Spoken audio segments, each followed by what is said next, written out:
with over 20 years of experience, but I'm also coach a lot in brain science and mental fitness. That's what I'm certified in. I have been working with leaders on these topics. And I also come from a financial services background, and I'm the author of a book, Anytime Coaching Unleashing Employee Performance, helps teach people how to coach. And the best piece of advice I have been given is be curious. Be just radically curious. Follow your curiosity. Whether you're curious about your customers, what's important to them, what are their pinches, really lean into that curiosity and those questions, but also just curious about yourself. Be curious about the products you might be selling, your teams. The more you can lean into curiosity, it has really impacts your brain in many ways. I love that. Be curious. So where did you learn that? How did you pick that up, Wendy? I wish I could say it came from somebody. I was going to say, oh, it came from my father. He comes from a sales and leadership background, but it didn't. It really came from my reading and understanding of neuroscience. And I probably picked up on the power of curiosity probably about 10 years ago, because it unleashes so many. If you can ask powerful questions and really tap into curiosity, it can really tap into creativity and innovation, and all of it. It just releases such wonderful neurochemicals. Those are the powerful brain chemicals that we have, like dopamine and serotonin. And so and it's been probably one of my superpowers. I'm just voraciously curious. Cool. So that, how do we get more curious? How do we develop that muscle to be more curious if we're not naturally that way? Well, I think about when you were a child, I don't know if you're a parent or, if your listeners have kids, but kids, like, why do we do this? Why do we have to eat green peas? Why do we have to do that? Like, kids just, why is the sun up? And, why is the moon there? Kids have natural curiosity. So I believe that we are born with it. But what happens is in education, you're not rewarded. If you're always raising your hand, the teacher's like, okay, let me, I don't want to talk, I can't keep calling on you. So you start to shut down your curiosity. So I would say thing one is you have it innately in you. So don't think that, oh, I'm not, I wasn't born with it. I think for a variety of reasons, we're taught, oh, at the meeting, don't ask those questions. You don't want to look, you don't want to look stupid. So we're kind of taught out of it in many ways. The second thing is, Phil, I would say just really follow what you're curious in. Just follow it. Like, I'm really kind of curious about that. Okay, there's a whisper there. Listen to it and pay attention to it. I'm curious about like so many things, whether I'm personally, I want to understand how cryptocurrency works. I don't know if I'll ever invest in it, but I'm just curious. So like, don't be afraid to follow what your instincts tell you. Ooh, I like that. So we're born with it and we have it and we Yes. so don't believe that we don't, and then follow your instincts. We can do those. I think we can do those things. Nothing earth-shattering there, nothing Nothing. super challenging, but I think often we don't. Do you think it's because that little niggle doesn't want us to feel stupid, or do you think Yeah. what do you think that is? Well, I think it's a couple reasons. One is we don't want to feel like we don't have the answers. We don't want to feel, this is really ties to my work in mental fitness. We have a 24-hour, well, we have a built-in negativity bias in our brain that goes like I always say it's like an ADT system. It's wired to keep you safe and keep you protected. So you're always scanning for threats. So if you perceive I'm going to ask something or be curious, and it might not go well, it might be judged, then we have this judge saboteur. Our inner critic will shut it down for sure. And then again, if you feel that others are going to judge you, then you won't. So a lot of it is our own self-talk, and our own inner critics get in the way of being curious and asking these powerful questions. So how do you get started then in neuroscience and neuro leadership? I mean, that's not 10 years ago, I'd never heard of any of this stuff. Now it's like I've read a ton of it. So how did you get started? Well, my story is interesting. I have a financial services background. I'm actually trained as an economist and as a banker. So I'm not a psychologist. I am not a brain scientist. I'm that person in high school. I didn't want to dissect the frog. But what happened to me is a couple things happened. One is I I would say a couple things I would say. It's a great question.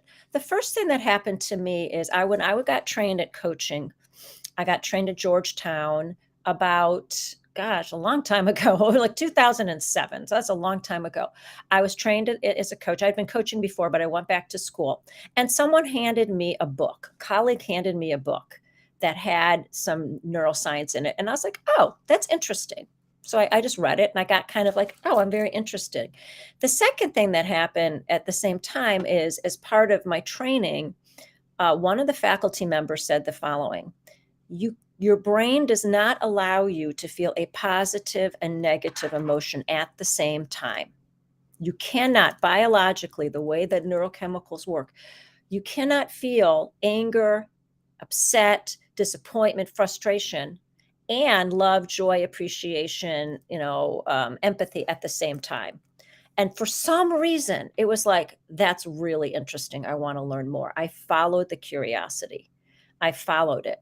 And for some reason, I just, that was really, I just wanted to know, how come the brain can't do positive and negative emotions at the same time? So if a little fact or something comes your way and you just feel the spark of curiosity, just obey it, listen to it. So then basically I self-taught in neuroscience since 2007. I started the DC Neuro Leadership Group. I've read everything you can read on science, and now I meet with neuroscientists.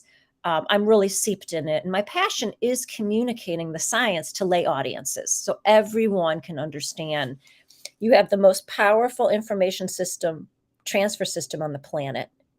Your brain is so powerful. And so I work with my clients to say, if you can just understand something about this superpower you have, then it just unleashes so much. Wow, that's so interesting that you can learn so much just in self study. So with that, one of the things that in kind of the prep materials I read was you have this term called cognitive fitness that was like, what Yeah. the heck is that? So talk to me about cognitive fitness. What does Yeah. that mean, Wendy? Okay. So I think all of us were taught as little kids the importance of physical fitness, right? We had gym class, we were taught to eat well and work out. And, we know now, we're supposed to be working out. Most people know it, whether they do it. But, it has great benefits for your heart and your organ and your lung and your mood and all that stuff, right?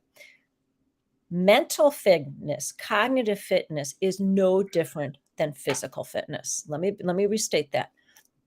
You working on training your brain, just like you go to the gym, is no, like the gym to do your strengthen your your abs and your pecs and all that stuff. It's no different with your brain. You have to train it to on a variety of different levels. So not only just memory training and cognitive decline that happens as you're aging. I'm not even talking about that. I am talking about the ratio of those positive to negative emotions that you feel throughout the day. Are you aware of that? Do you let your inner critic, your saboteur, it pretty much dominates your thoughts.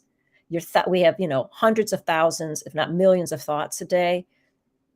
90% of them are probably negative, and you're not even aware of it. So you have to basically rewire your brain to have different thought patterns, and that requires training and basically going to a mental fitness gym. A mental fitness gym. So, I mean, is that what we Google to find one? How do we find one of these? How do I Sure. identify these? Because that's Sure. an interesting term. So the methodology, so one of the things I've been doing very heavily in the last 3 years is a methodology in mental fitness called positive intelligence, started by a gentleman named Shirzad Chamine. And I'm trained with Shirzad. I work very closely with him and a group of us at like mastery level. And basically, there is a program I put my clients through. It's a 7-week program where you identify your saboteurs, and then you start to unpack it. And then as part of it, it's on an app, basically. You go to a gym, like basically you go do exercises and training throughout the day to stay focused, to stay in that positive part of your brain, to do a lot of embodiment work. A lot of this mental fitness training, our heads are connected to our body. A lot of it is done through physical, like feeling things. So I can give you an example of what we call positive intelligence rep. I can give you an example of one and we can do it together. But essentially, you really have to remind yourself, am I in a negative emotion? We want to remove and then we basically have to self-command to move into these positive, what we call sage powers. So it's a whole methodology. Wow. Yeah, let's do an exercise if we could. Let's Sure. make that more practical for folks. Okay, sure. So everybody listening, what I want you to do, and again, these are so simple, but don't be fooled by it, because what happens is to be able to do these kind of mental fitness exercises, you actually have to move from your saboteur brain to your sage brain. And the way you do it is thinking about physical sensations. So here's what I want everybody to do who's listening, and you, Phil. I want you, okay, so just kind of stand up straight, take a deep breath in. And close your eyes if you want, or if you're driving, don't close your eyes. And let's start with just feel your weight of your body on your chair. Feel the weight of your body on your chair. Okay, keep breathing. Okay, now if you get other thoughts that come in, if you get triggered, just let it go. It's normal. Now, I want you to wiggle your toes. All 10 of your toes. Put all of your focus on wiggling your toes. Okay. Feel your feet on the floor. And again, don't worry if you get distracted. If you're thinking about other things, it's totally normal. Come back to the physical sensation. Okay, this is my favorite one. Take 2 fingertips together, and I want you to rub, kind of like what I'm doing. You're going to rub your fingertips like more like this, Phil. If you open your eyes, yeah, you're going to take your 2 fingertips and the finger ridges of your fingertips, very slowly and carefully rub your fingertips against each other with such attention and focus that you can feel the fingertip ridges. Nice and slowly.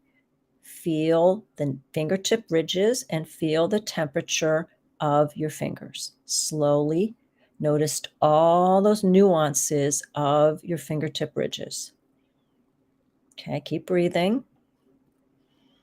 If you get distracted, it's totally normal. Just don't judge yourself. Come back, okay? Now rub the palm of one hand against the fingers of the palm of one hand against the fingers. Okay, feel all of those ridges.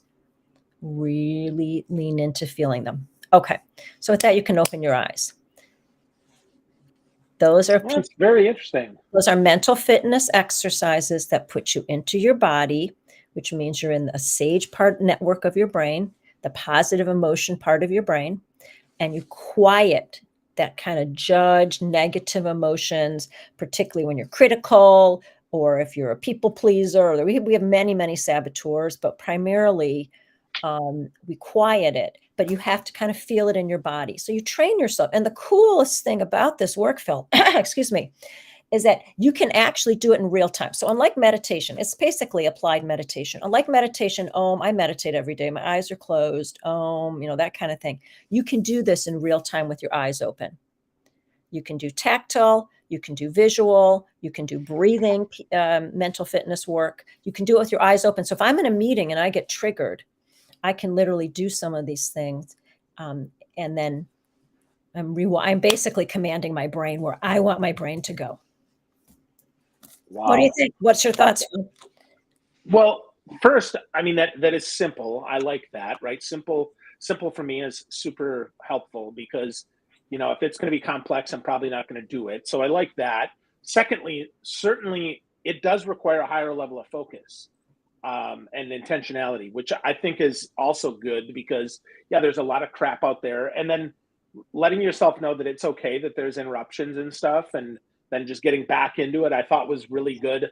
But I guess my only question is like like you said, there's all these different exercises. How much of these how many different ones should we have, and how often should we practice this? Well, look, it's just like going to the gym. The more you go, the stronger you get. It's no different. So at a minimum, you need about 15 minutes a day to rewire your brain, to move and literally what's called neuroplasticity. You're going to start to create neuronal wires of the more positive things you want in terms of your thinking, your emotions, your self-command. So you need, I would say, about 15 minutes according to the research in the PQ methodology. But remember, the most important conversation you have, the most important thinking you do is the thought, like what happens between your two ears. Doesn't matter. Yeah. Everything else going on, it's that. And that is going to go. That's why the yogis call it monkey brain. Like your brain will take you wherever it wants to go unless you command it and tell it where you want to go.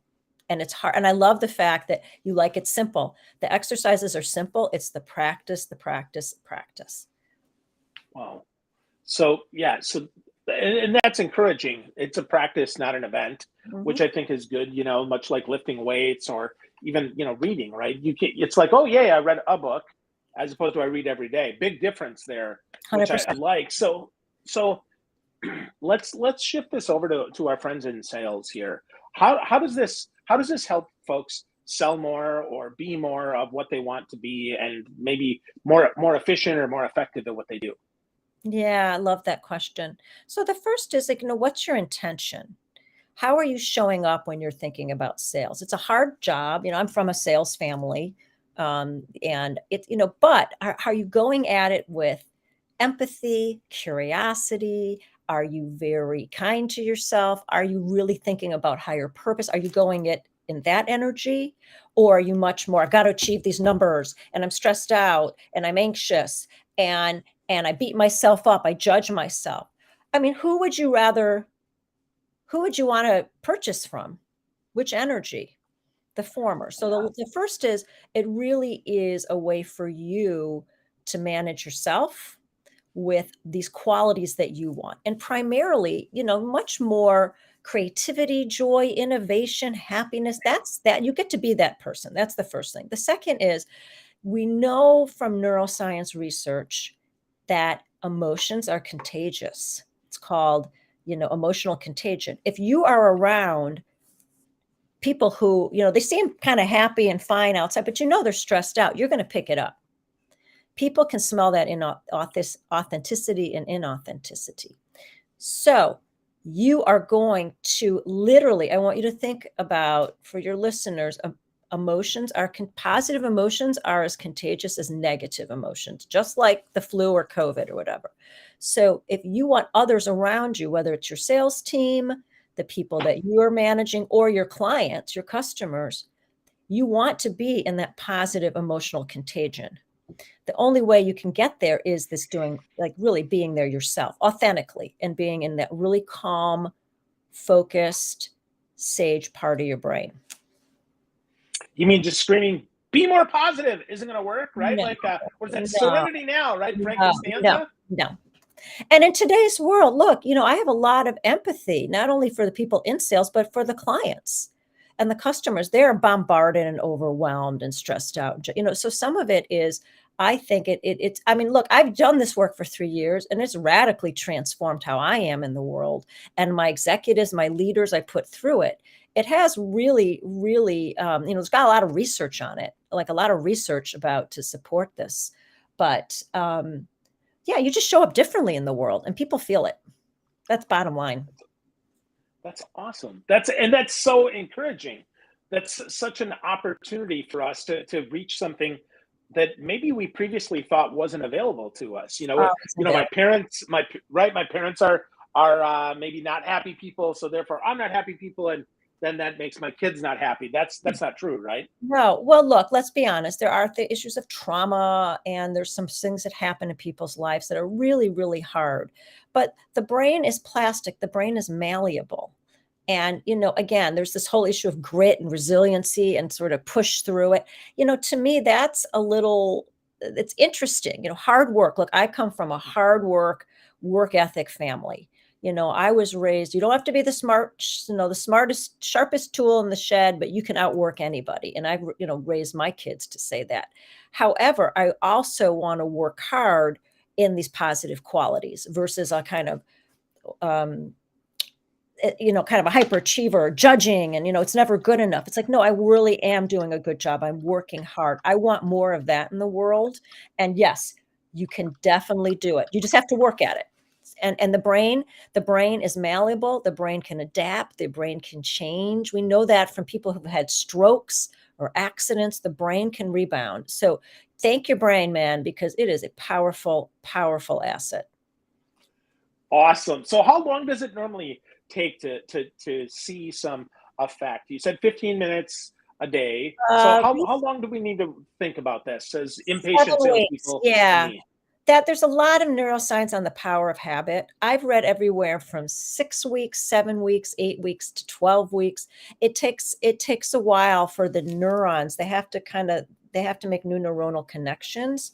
But in about 6, 7, 8 weeks, you start to see results. After a couple months, and the issue is here's the difference when you're doing this kind of brain work and trying to kind of really change attitudes, behaviors, habits, things like that. Unlike when we go to the gym and we're like, oh, I was lifting 10 pounds. Wow, now I can lift 15. Now I can win 20. This work is subtle. The shifts are there. They're there. You won't get as triggered by people. You won't get as frustrated. You will say, okay, I'm frustrated, but I'm going to self-command. I'm going to go to do some of my PQ reps and I'm going to look, what's positive here. But you That's don't good. automatically go there unless you actually command your brain to do it, and that's why we Yeah. use This is work, right? I mean, this is not accidental, and I say that in a good way. Like them. that's encouraging, right? This is work that we can do, right? 100%. I want to encourage you, Phil, your team, every listener. Look, your energy follows your intention. If you want to, we have, I don't know when this is going live. Oh, it is live. I mean, but we're towards the end of the year, 2022. Um, yeah, you put your mind to it, just, day in and day out. The key thing is if you have a bad week, you don't do your mental fitness exercises, you're a little more overly critical or you're judging, you don't beat yourself up. You just keep going. It's totally normal. These saboteurs, these inner critics don't want you to change. They like you where you are. They like it. They have power. Well, and sadly, so do our surroundings. So this is something that only we can affect, right? We have to take the control back for ourselves and own this internally before it shows up externally, Yeah, right? 100%. It's an inside game. But, again, but in some of the work when we do in mental fitness, we do a lot of visualization, embodiment, a lot of this, like the touch, the fingers, simple things. But we also do a lot of empathy. Like every time someone really frustrates me and I'm getting triggered, I'm like, okay, let me shift this. Let me have a lot of empathy towards that person. Like, what does it mean for me to be in a brain state where I can have more empathy and kindness and understanding because they have their own stuff going on. You can't just automatically get there unless you do the training. Yeah. And I have a question about kids, right? Because kids can often, especially around this time of year, around year end, the holidays, they can absolutely trigger us. Oh, And I'm certainly guilty. So how do we, especially when they're younger, like how do we have that empathy with and acknowledge that it is frustrating without just making excuses for behavior? yeah, I love that question as a parent of two boys myself. So the first thing I would do is really lean into gratitude. Gratitude is one of the sage kind of superpowers and make it a practice. I mean, this is something I make almost all of my clients do. And it ties in very nicely. If you don't, I would love for people, you'll have my contact information. If people want to go to the mental fitness gym and learn more about the program, that would be awesome.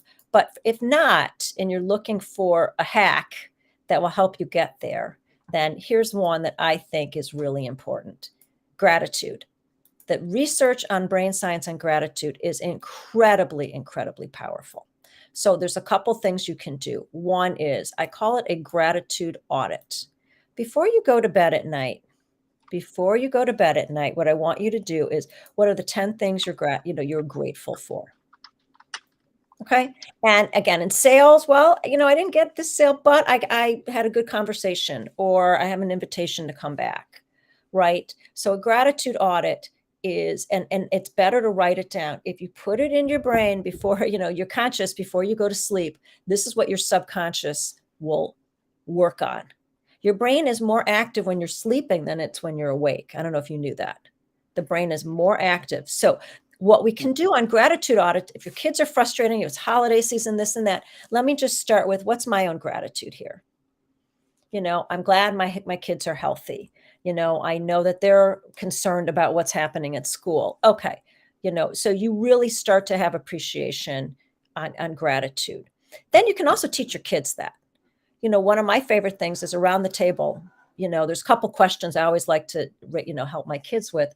What did you learn? What did you fail at? Like what didn't go well? Let's celebrate that, because that creates a growth mindset. Okay, that didn't go well. Okay, what'd you learn from it? Great. Let's celebrate, or let's learn from our mistakes and failures, right? And the third is, okay, what are you grateful for today? Well, I'm grateful for my gaming system. Okay, that's a good start. Is there something else? So you have to train, kids can train to, you can train your kids to do this as well. And again, we do it around the dinner table or in the carpool if we don't have dinner together. Just like, hey, one thing that went well today, one thing you learned that's new. That was pretty much one of my go-to questions as a parent. What's one thing you learned that's new? Let's celebrate that. So these little things are the types of things that will start to rewire the brain. And they're all, to me, in that mental fitness category. Absolutely. So where's this mental fitness gym that you talk about? Where can we learn more about that if we want to Yeah, practice this and get sure, really sure, strong? for sure. Okay, so for your listeners, I have created a separate landing page on my website, which I'm going to put in chat now. I don't know if I'm allowed to put chat in, but I'm going to send it to you, and then you can share with your listeners. So there you will get a link to take an assessment, so you can learn what your biggest kind of negative triggers are, right? So what those things are. And then from there on my website, there'll be plenty of information, www.swiresolutions.com. But I'm going to send you and make sure your listeners have the special landing page, which has information. And there's questions there, and then that you can take the assessment. And if they're interested in really getting to know more about this mental fitness work, they can reach out to me. I've put leaders through it. I've put teams through it. I've put family members through it. Okay. So that's coming right now to you. Okay. I can chat here. Yep. It's coming out to you right now. So, if you Google Swire Solutions, I'm the only one that'll come up. And there's stuff on my landing. There's stuff there for you, but here's a special landing page for the sales and leadership podcast listeners. And that's coming right now that, my team created. And there's a link to that assessment. And then people should reach out to me. They should definitely reach out to me if they want more information. And I can tell you how to get more information and the cost and all of that stuff. Awesome.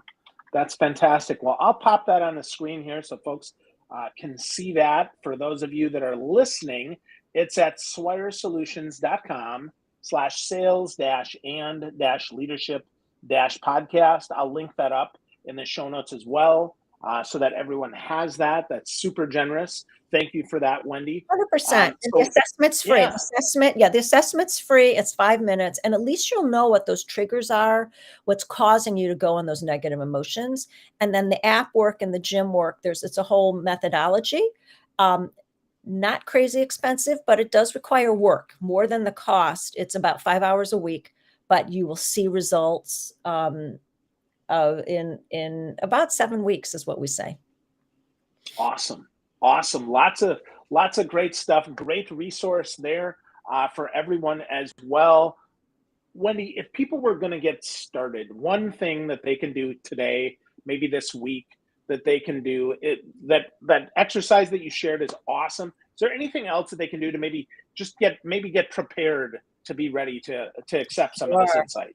100%. So I think I gave you the gratitude audit, before you go to sleep. That's one of my top go-to exercises. And same thing, when you wake up in the morning, just before you put your feet down, just set an intention, like today, and again, those affirmations and positive statements that it kind of doesn't work. Actually, it does work. Your brain doesn't know differently.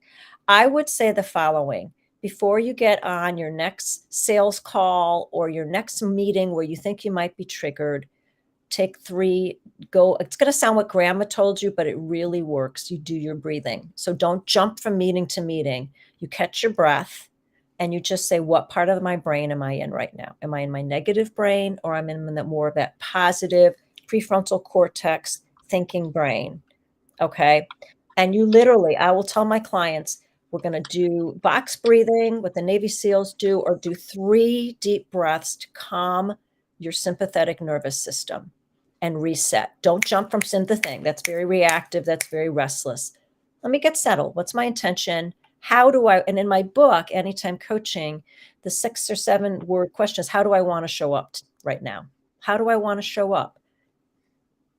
Do I want to show up with that kind of, and I want to be in this part of my brain, the positive, thoughtful, curious, kind, empathetic part of my brain. It's a different network. So even by asking those little questions, doing some breathing, setting an intention, those tiny little practices, it's like atomic habits, tiny habits, they will build up for you. I love that. What part of my brain am I in right now is a powerful question. Powerful book, too. Forgot to show that off at the beginning of the show. This is Wendy's book, Anytime Coaching, Unleashing Employee Performance. I got the second edition for that. So thank you, Wendy. Thank you for all the resources. Folks, if you want to get to know Wendy more, go to swiresolutions.com. There'll be a link in the show notes for the special assessment and the resources. And Wendy, I'm just so grateful for you. You showed a lot of actionable stuff that helps us get out of our monkey brain and into our happy brain so we can Thank be you. stronger and work with that. So It was a thank you. privilege. Thank you so much. And I just hope everybody knows that everyone can do this. Absolutely.